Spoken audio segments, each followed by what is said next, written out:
This one should be short and it's not going to have a lot of detail to it. Now, we all know who the players on this are, but I'm going to mention them just so for the few people that don't know.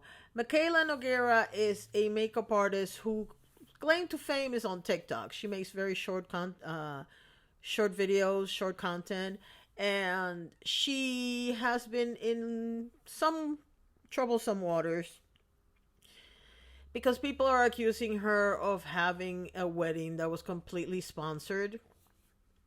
She claims it was, and people claim it was. I don't know. I don't care. What I do know is that pretty much everything she ever posts on her channel is her promoting a product that may or may not have been disclosed properly. And so I like to watch her talk about a product sometimes, but I'm not a fan because I cannot trust her judgment on products that she tries on her channel. Okay? Now, Michaela is problematic for other reasons, like the fact that she's friendly with James Charles and people who are problematic, and because she doesn't seem to take accountability for her own mistakes, aka Lashgate. But we're not going to go into that because the only thing that you need to know about Mikayla Nogueira is that she's problematic. Now, I don't know where people don't think that the next uh, people I'm going to talk about are not problematic. But for those of you who don't remember, in 2019, Marlena Stell was really excited about a documentary, and one of the segments of that documentary talked about makeup and counterfeit makeup, and there was a lot of conversation about makeup. And Marlena Stell was part of that, but they also interviewed the owners or the CEO and however you want to call it of one Colourpop Cosmetics.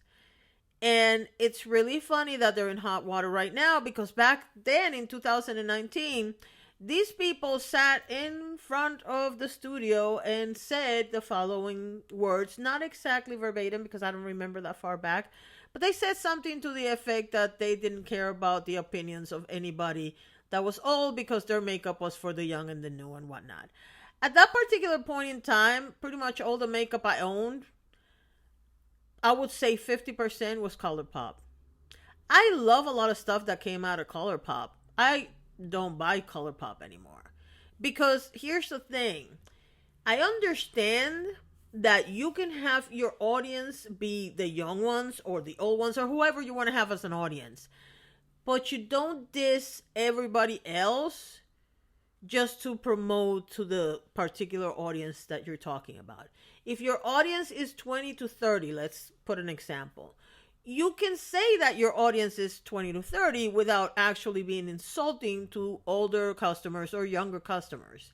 And that's exactly what they did. So I've already had them on the naughty list for a very long time. So when this story broke out, they were already on the naughty list. As it turns out, allegedly, because I don't know the whole story, but allegedly, well, this part is true. Mikayla Nogueira was one of the featured makeup artists in the new campaign that they had for their Valentine's Day collection, okay? So people had an issue with Colourpop giving her that spot. Now, I just looked really like I didn't really look deeply, but it seems to me that there's several people, and it's just not her. But people had an issue with her being one of them. And the ironic thing is that negative comments are being taken down, apparently by Colourpop themselves. And that's the reason why I'm bringing this up. Because you see, as I was watching this, I also saw the story about this influencer that was selling a course. And I'm going to leave the link to the video down on the description box because it was Callum Markey, who did the video about this story. And he did a very good explanation of what happened. But basically, this person was selling courses, not courses, but audits on other people's TikTok channels and Instagram channels and whatnot. And, we can sit here and debate all day if it's a good idea to have somebody that's bigger than you audit your channel for money. and provide an assessment of what you need to change in order for your channel to be better. Some people believe in that system, some people don't. It's the same with management. I don't believe in having a manager for a channel. I don't care how big you are.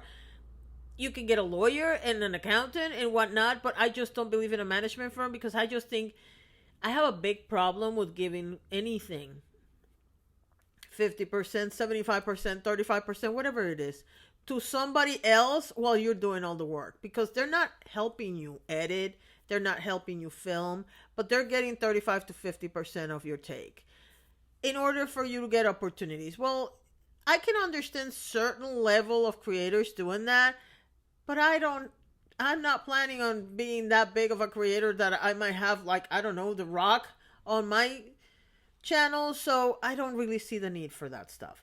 Well, it's the same thing with having somebody audit your channel. Some people believe that it's worth the price to have somebody audit your channel and tell you what's wrong with your channel and whatnot. The bottom line of this story is not that. The bottom line is that this girl basically exposed this person who is doing audits for other people's channels, because she paid for an audit. A friend of hers in a different market paid for an audit as well of their TikTok channels, and it was basically a template that said the same things were wrong with one channel and the other.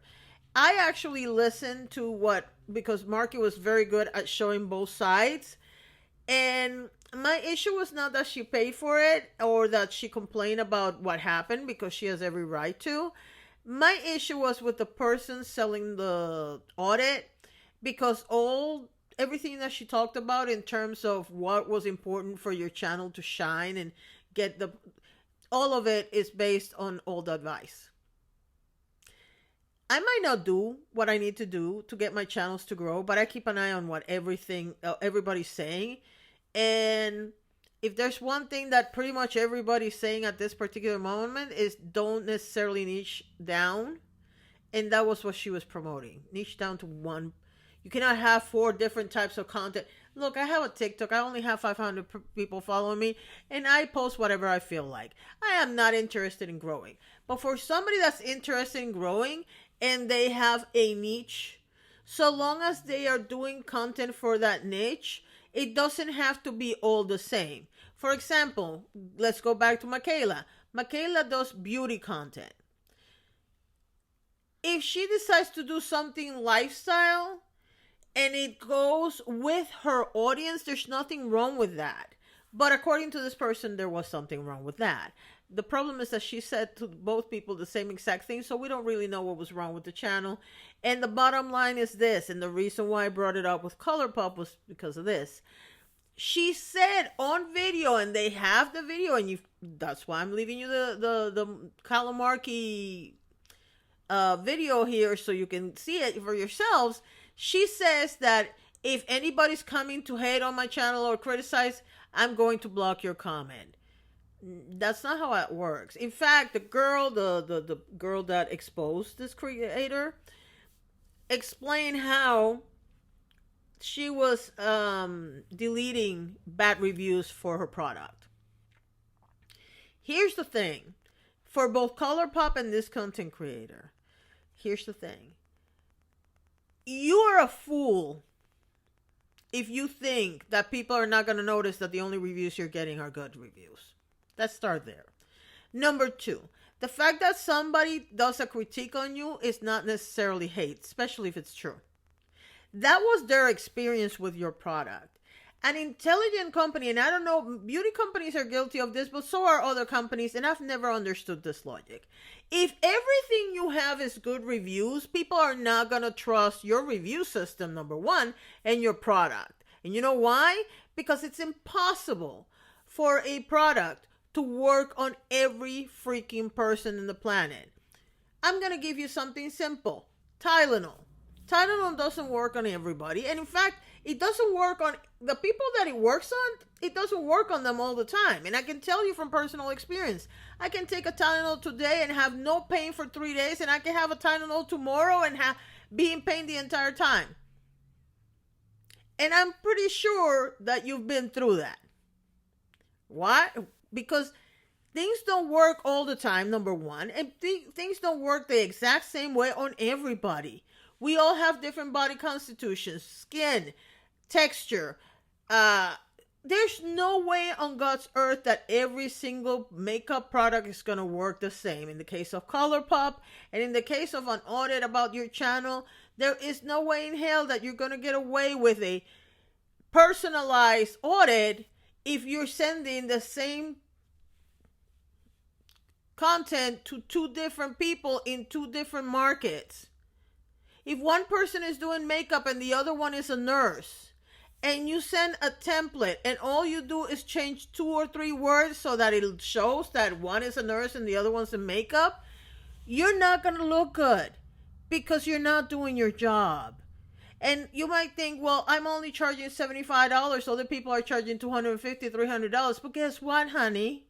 If the other people are actually doing an individualized job, then they're worth the $300. You're not even worth the $75.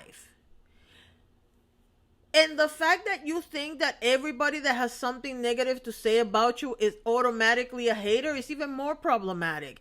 Because guess what? People are not going to like you no matter who you are. Some of them are haters.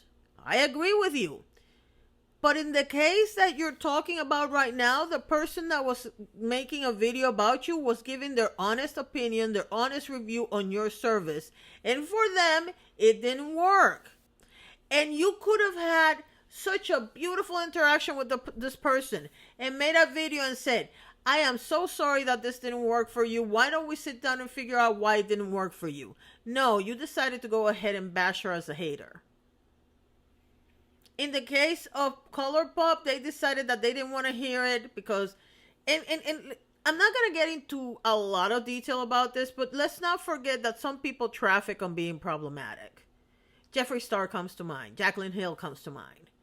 There are people in this planet that are sitting on their hate or on their hate basis or on their problematic basis, and they have built a career out of being problematic, and that's how they make their money. And Mikayla Nogueira seems to be in that avenue. Whether she does it on purpose or she's accidentally doing it, she is problematic for some people. And so you're going to get a lot of comments about people not wanting her, especially if they like your product. But then again, I know that you don't care about what the people that buy your products do and say. Do you, Colourpop? Anyway, I can't wait to hear what you have to say about this. Thank you so much for watching and have a wonderful day.